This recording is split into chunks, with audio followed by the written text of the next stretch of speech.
Alagang Amoso, Associated Marine Officers and Seamen's Union of the Philippines. Ang programang para sa mga Filipino seafarers at kanilang pamilya. Maghahatid ng impormasyon, magbibigay ng inspirasyon, at tatalakay sa kanilang mga sitwasyon, kalagayan at iba pang mga pangangailangan. Alagang Amoso. Kasama si Camille Simbulan dito sa Radyo Pilipinas World Service at Radyo Pilipinas Radyo Publiko. Magandang araw and welcome to Alagang Amosup, ang serbisyo publiko sa radyong hatid ng Associated Marine Officers and Seamen's Union of the Philippines o Amosup at ng Radyo Pilipinas World Service. Sa programang ito ay pinag-uusapan natin ang iba't ibang programs and welfare services ng Amosup para sa mga miyembro at dependents ng ating unyon. Tinatalakay din po natin ang mga napapanahong issue tungkol sa mga karapatan at kapakanan ng mga magigiting nating Filipino seafarers or sea-based overseas Filipino workers. Ang Alagang Amosup ay napapakinggan din po sa flagship station na Radyo Pilipinas Radyo Publiko 738 kHz tuwing linggo alas 7 hanggang alas 7:30 ng gabi. Special shoutout syempre sa mga miyembro ng Amosup at sa lahat ng mga Pilipinong mandaragat sa iba't ibang panig ng mundo na nakatutok sa atin. Alagang Amosup dito sa Radyo Pilipinas World Service at Radyo Pilipinas Radyo Publiko. Noong nakaraang linggo, a little bit of recap lamang po, ang topic natin ay ang proteksyon at benepisyo. SSS para sa Pilipinong mandaragat. Siyempre kasama natin si SSS Asia, Americas and Pacific Operations Division Acting Head, Mr. Roberto or Bob Roldan, at si Mr. Lester Paul Mata, ang Foreign Representative ng SSS Asia, Americas and Pacific Operations Division. Ang ating paksa naman para sa episode ngayong araw ay tagumpay ng isang millennial na chief engineer sa barko. At para sa mas mapalalim ang ating talakayan, makakasama natin ang isang natatanging panauhin na tunay na kahanga-hanga. Lodi po natin to, ang ating guest today. Siya ang kauna-unahang female chief engineer ng Unitankers. Isang napakalaking milestone, hindi lamang para sa kanya, kundi para sa buong maritime industry sa Pilipinas. Isa siyang inspirasyon sa mga kabataan at sa mga kababaihang nangangarap din na makapaglayag at magtagumpay sa larangang ito. Let us all welcome to Alagang Amosup, Chief Engineer Elijah or Ja Chomi. Welcome to Alagang Amosup, Chief Engineer. Hello.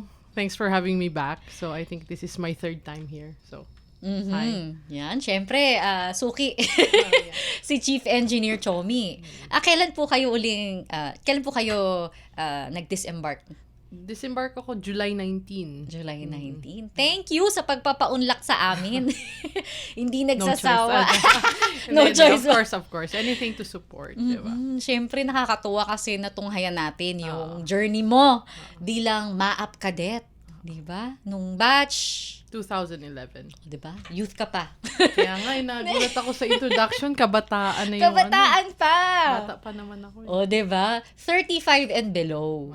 Yan, sa ating mga union, sa ating mga maritime labor organizations. Youth pa yan. Youth din ako, 35 lang. Oh, yeah, 35 and below. Ako rin, magta-35 this year, so technically youth pa rin tayo. Okay, so let's jump right into our discussion ngayong araw. Maaari mo bang ibahagi sa amin, i-refresh lang natin yung mga listeners natin doon sa naging journey mo at yung naging inspiration mo na nagtulak sa'yo para i-pursue yung career bilang isang marine engineer. Of course, maraming nanonood sa atin, mga kabataan na hindi pa decided ano bang ipapursue nila na track sa maritime industry. Go ahead. Alright, based on my personal experience, actually, maritime career, hindi naman siya yung first ko talaga na choice. So, I wanted to be in the medical field kasi yung parents ko both are from the medical field. Doctors. Yes. Kaso nauna yung kuya ko sa maritime, wala kaming idea what is maritime. Kaso lang ang ganda nung scholarship na in-offer ni MAAP. So, free ang lodging, free ang education, may sponsor kami na company. So, all we need to do is really to maintain our grades. Tapos, hindi siya mahirap eh. 'Di ba? For an opportunity like that, parang nakakahiya naman na ma-miss out namin. So yun, nag-apply ako without knowing anything about pagbabarko. Then surprise, eto na ako ngayon. Oo. Yeah, so sa mga listeners na hindi pa alam ko anong gawin, there's no harm naman kasi kapag iset natin yung mind natin to excel, kahit saan tayo ilagay, mag-excel talaga tayo. So, Lalo na if you have the kind of support na mayroon sa MAAP. yes, of course, of course. At saka yung sarili talaga natin ang importante. Kasi yung iba masyadong choosy. Sa life ngayon, hindi mo kailangan maging choosy. Kailangan mo lang piliin kung ano yung pinasok mo, gawin mo yung best mo. Kasi yung iba maraming what ifs, diba? Sa sobrang mong daming what ifs, kahit saan ka ilagay, mako-compare mo kasi.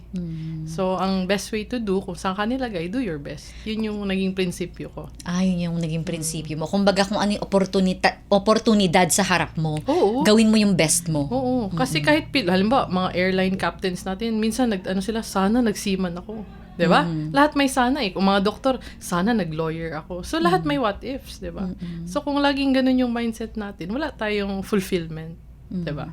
Lagi natin i-compare, sana na ganito ako. Isa lang buhay natin. So, kung saan tayo nilagay, do our best.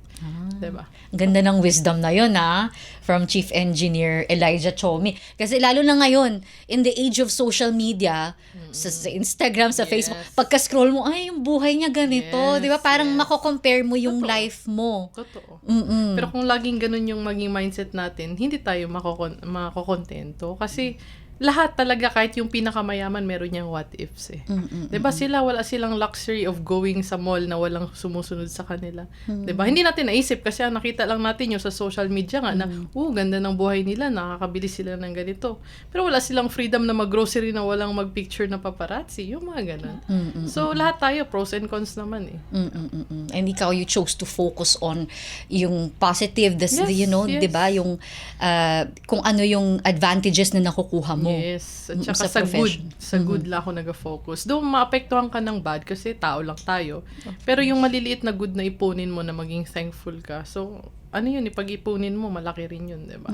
And maganda yung naging effect sa'yo because look at where you are now. Yes, yes. Diba? Yun Pero ang- that's with the help of people din naman. Kasi marami rin ako nag-inspiration, ganyan. Marami rin nag-remind sa akin na, sige lang, yun lang yun mahirap. In the future, okay na. Hanggang ngayon, mahirap pa rin dyan. Oy, hindi. Madam. ano na siya, mahirap pa rin. Pero ito yung lesson doon. Alam ko na paano mag-handle ng hirap. Alam ko na paano siya. Kasi alam ko hindi siya permanent. So, temporary siya. Mahirapan ako ngayon. Next day, next week, okay na. 'Di ba? Makakahinga ka na ulit. So, okay lang. Napaka-resilient mo, no? Pag may adversity, ang mindset mo hindi yung dun sa nairaranasan mong hirap. Yes. Dun sa beyond that. Kasi yan yung lesson na yung tinuro ng pagbabarko. Kasi we step in the seafaring industry. I was 19 years old. Mga kasama ko, matatanda na. Minsan, doble ng age mo, triple pa yung iba. So, nasa stage ka na kailangan mong mag-double time na mag-grow. Diba? Hindi lang physically, kundi mentally, emotionally. Kasi kailangan mo sumabay. Kasi kung hindi mo yun yung paghirapan mo na mag-grow ka, wala, mapag-iwanan ka, hindi ka magsusurvive kung medyo mahina ka. So, the industry actually teaches you to grow faster than the usual pace na masyadong binibaby sa bahay. Kami kasi in-expose agad kami sa sa outside world na nandyan yung reality ng buhay, 'di ba? Kumbaga hindi mag-a-adjust sa'yo yung environment Yes, ikaw ang mo. mag-a-adjust. And with the help of MAAP, kasi MAAP trained us naman to be resilient, yung attitude namin masyadong tinest sa MAAP. So, equipped naman kami. Hindi naman kami iniwan lang doon na parang wala. So, nung iniwan kami doon, meron na kami kahit papanong baon, 'di ba? Para maka-adjust kami sa reality ng mundo. So, yun. Gandang training nun, Yes. Siyempre, kudos to Vice Admiral Santos. Yes. Na siyang talagang nag-shape sa Yes. ating mga kadete. Discipline, actually. Disiplina. Grabe yung discipline. Excellence. Yes. It's at the core of MAAP. Yes. I agree. So, sa panahon ngayon, kung saan mabilis ang pagbabago ng teknolohiya at regulasyon sa maritime industry, paano mo hinaharap bilang bahagi ng bagong henerasyon ng mga opisyal ng barko? Especially with the rise of AI, artificial intelligence, and we know that, decarbonization across the industry is ongoing. So, how do you handle that? Ano kasi, I've always believed na learning is, unending. Hindi siya natatapos. Kaya nga may mga developments tayo that is because of yung mga tao masyadong curious eh. Right. So as someone na gusto mo rin i-improve yung sarili mo for the better, dapat willing ka rin i-open yung mind mo magbasa. Alam mo, may bagong equipment, magbasa ka ng manual, or di kaya mag-training ka. Minsan kasi may mga company naman na supported nila yon na they send their seafarers sa mga training centers to somehow equip their seafarers before going on board. Kung wala naman, ano mo yun eh, kung baga sariling sikap mo yun, kung paano mo improve ang sarili mo kung gustuin mo. So, as for myself, kung may bagong equipment, I try to read about it as much as I can. Tapos ina-apply ko yun once I'm on board. So, Kumbaga parang proactive ka. yes. Oo, hindi mo na Kasi- hinihintay na sabihan ka na Yes. aralin to or Yes. ano.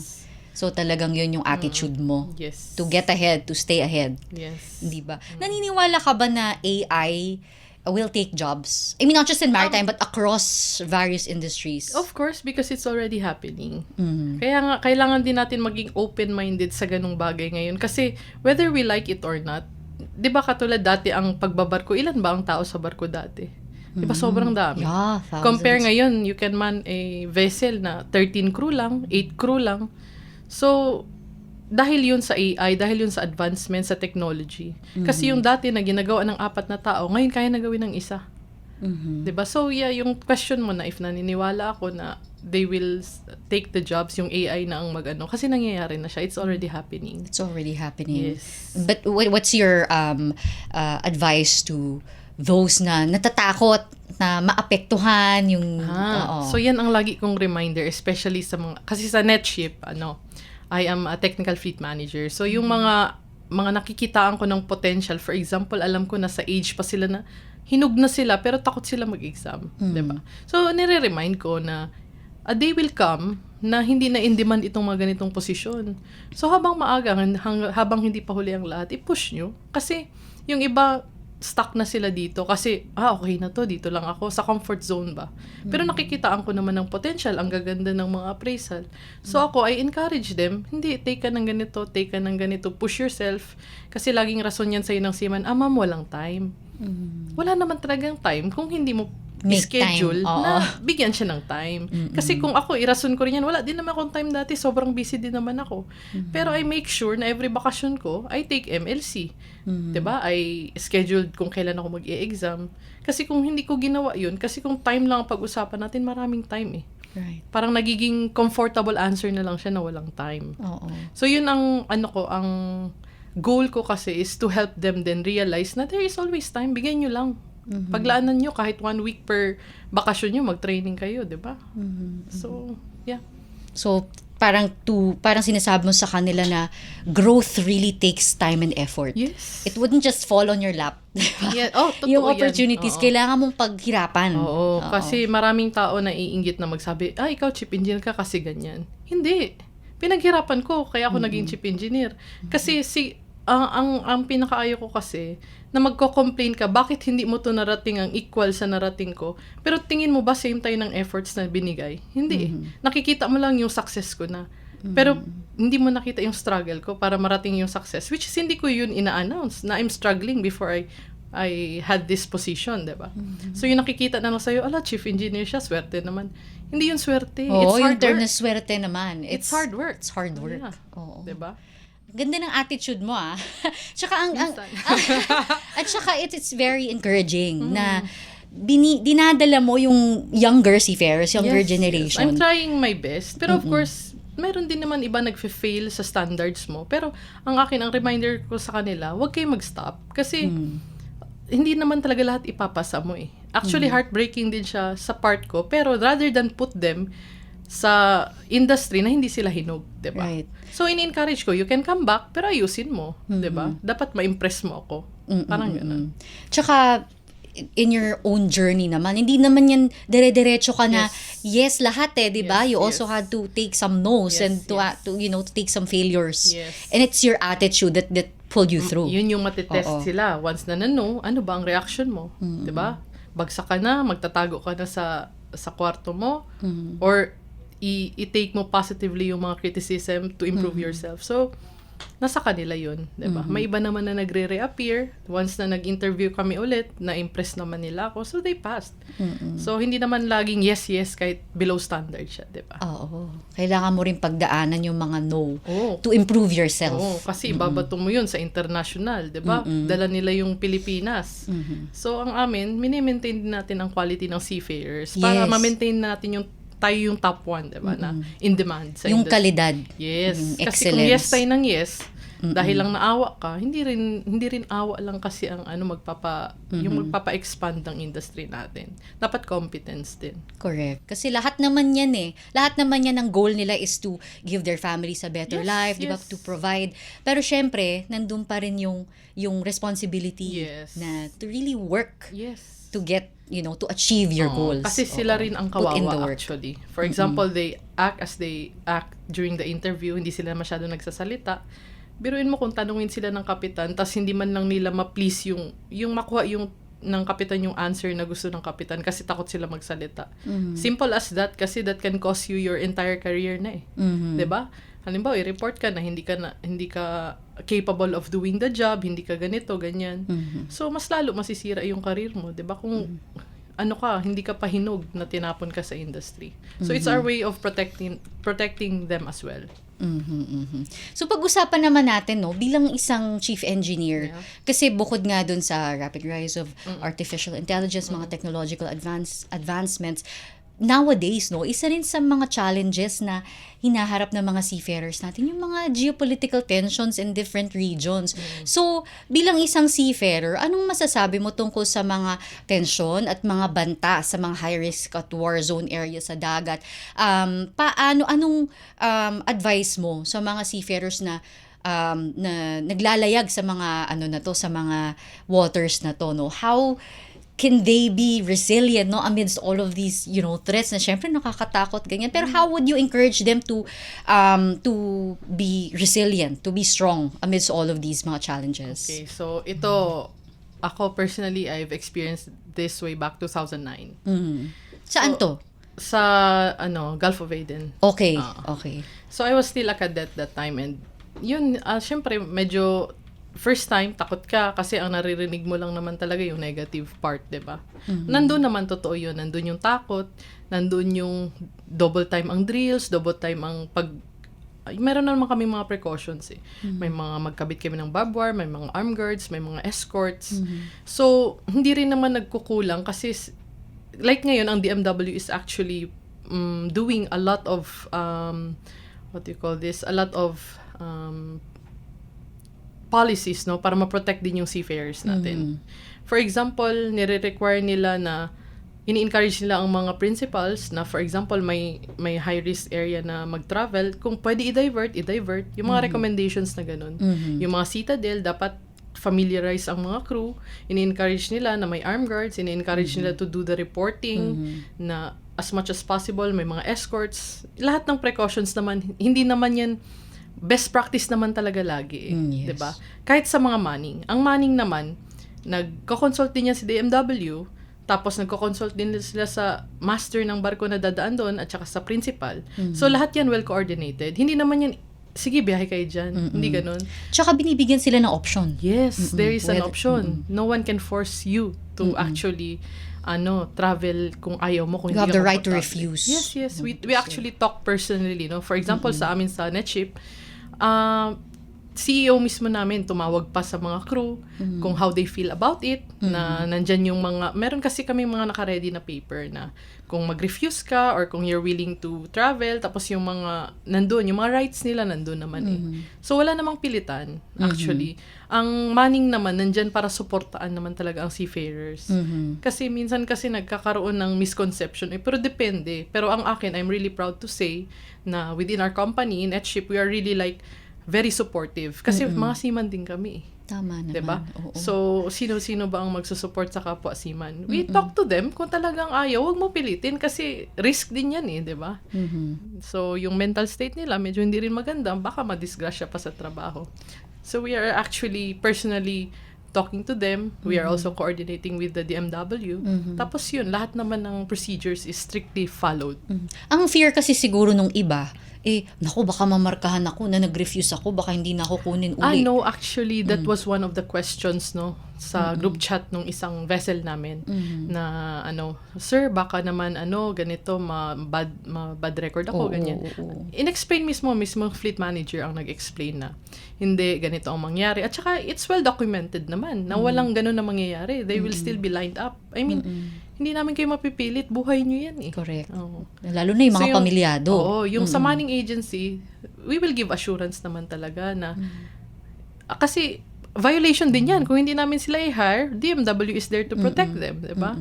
And kami naman as manning agency, we will not risk that. Diba? Kasi pinoprotektahan din namin yung name ng manning agency at saka yung respect na rin na build, sisirain mo ng ganun lang. At saka lalo na kung skilled yung seafarer. Yes, asset, di ba? Asset ng mga, any organization, yung mga human resource, Yes. di ba? Pero we really Human appreciate naman the seafarers, no? Once you are open with them, na transparent kasi kami sa mga seafarers namin.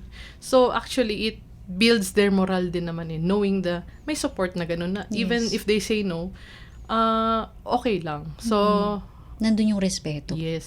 So, dahil doon sa ganung relationship na meron kami sa mga seafarers namin. So, luckily, lahat naman sila parang yung parang gumaan yung loob nila and they actually signed na okay sa kanila mag-transit. So, sa karanasan mo, no? Or sa mga seafarers na nakakasalamuha mo, what's the best way to really take care of your mental and emotional well-being? Lalo na, yun, malayo ka sa pamilya mo, sa gitna ng dagat, and you have to brave the seas. Hindi na lang sa adverse effects ng climate change, yung mga masasamang panahon, pero even itong mga gantong tensyon, apektado ka na. So, how do you take care of your mental health?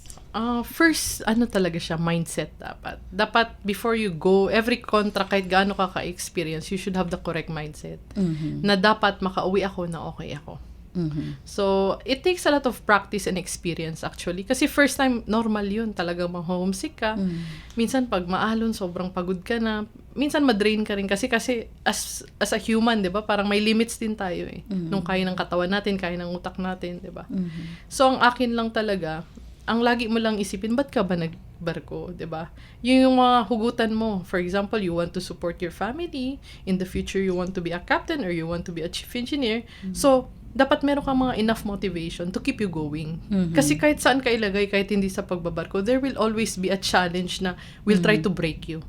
Pero para sa akin kasi, it's a matter of paano ka mag-respond. Yeah. At saka kung may mga bagay ka hindi kaya ayusin ngayon, itulog mo muna. Malay mo, bukas may sagot na, 'di ba? Kasi yung iba masyado nag-overthink, hindi makatulog kinabukasan. Overthinking, yan. Diba? Always go back to your why. Yes. Why am I here? Tapos kung hindi talaga, you pray, no? Parang mag-ask ka ng guidance. Kasi minsan nakakagaan yun ng loob. Siguro, walang sagot, di ba? Pero, at least somehow ma-release mo siya. Kasi itulog mo, wag mo isipin buong gabi. Itulog mo kasi kinabukasan may bago na namang idea yan eh. Di ba? Kung wala, hintayin mo ulit, itulog mo ulit.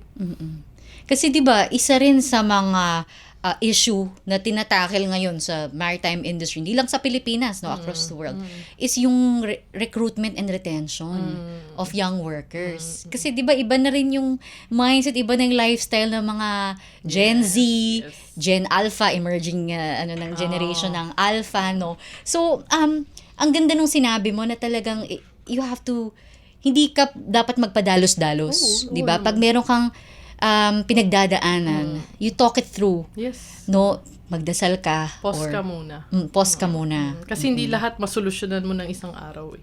Correct. Diba? So, ang naging advantage din namin, meron kaming mga program na, hindi man siya program, pero meron kaming mga proactive moves, for example, sa amin. Sa NetShip ngayon, meron na kaming 18 females. Oh, diba? okay. So, from 4 kami, tapos biglang 18 na ngayon. So, ang ginawa namin, nagkaroon kami ng group chat na amin lang, NSM, lahat yun.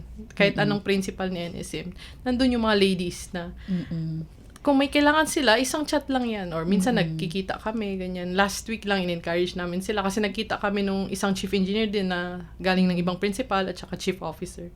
So, we showed them the pictures, tapos we encourage them na, to be present para sa isa't isa. Kasi minsan naman talaga, ang kailangan lang maging present ka eh.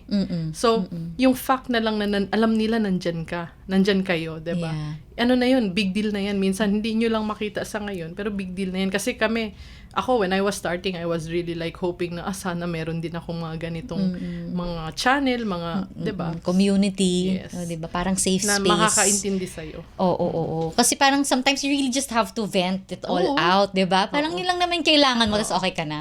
Kasi may mga ibang concern naman na from very simple to very complicated. For example, sa group na yun, the simplest was someone asked about, Ma'am, nagpa-color ako ng buhok, visa ko bukas. It's as simple as that. Kala mo hindi big deal, pero actually it is for her, di ba? Kasi grabe naka-stress siya na baka bukas hindi pwede yung orange ko na buhok. Minsan may lokohan pa, ano bang orange yan? So actually we're there kasi we experienced it, di ba? So we are able to give her advice na. Sound advice na. Yes, Oo. diba? Lalaki ba? Tingin mo, matanong mo agad ng ganun, Sir, yung buhok ko, paano yung tinanong niya? Wala nang buhok. Diba? So, from the simplest form, meron silang matanungan, diba? Oo. So that applies to women seafarers and young seafarers. Kasi syempre, ito yung mga, kumbaga parang outnumbered ng At saka sila ang pinaka-vulnerable. Oo. Sila. Kaya nga we're here na yung hindi man namin na-experience dati, we're that person for them.